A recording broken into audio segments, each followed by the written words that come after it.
The Tongues of Toil by William Francis Bernard.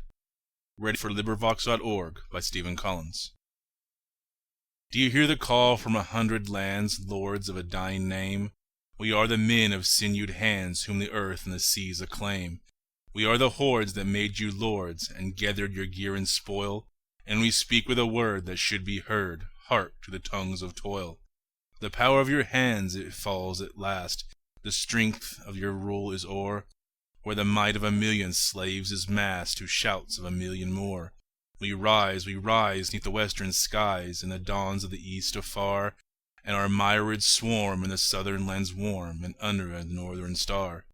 We take no thought of the fears you feel, and the rage you hold at heart, nor of all your strength of gold and steel enthroned at the gates of Mart. We have no care for the deeds you dare, for the force your armies hurled. You stand but few, and we challenge you, strong men of all the world. We served as your fools when time was young, and long, long we forbore, glad of the niggard boons you flung, the least of your ample store. But the gnawing pain of a starving brain is great as the belly need. We have learned at last from a hungry past the joys of a rebel deed. We come with the force of fate. We are not weak but strong. We parley not and we cannot wait. We march with a freeman's song.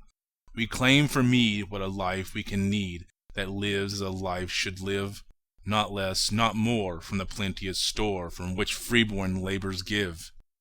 We shall shape a world as a world should be, with room enough for all. We will rear a race of wise and free, and not of the great and small. And the heart and the mind of humankind shall drink to the dregs of good, forgetting the tears of our darker years and the curse of bondman's blood. In vain you soften the voice of greed, in vain you speak us fair. The time is late, we hark nor heed, in gladness still we dare. Yield, then yield, to the force we wield, to the masses of our might. We are countless strong at the throat of wrong, the warriors of the right. Yes, we are the captains of the earth and warders of the sea, of a race new born in nobler birth, the mighty and the free. We clasp all hands to the farthest lands, we swear by our mother's soil, to take the meed who have done the deed. Hark to the tongues of toil. End of poem.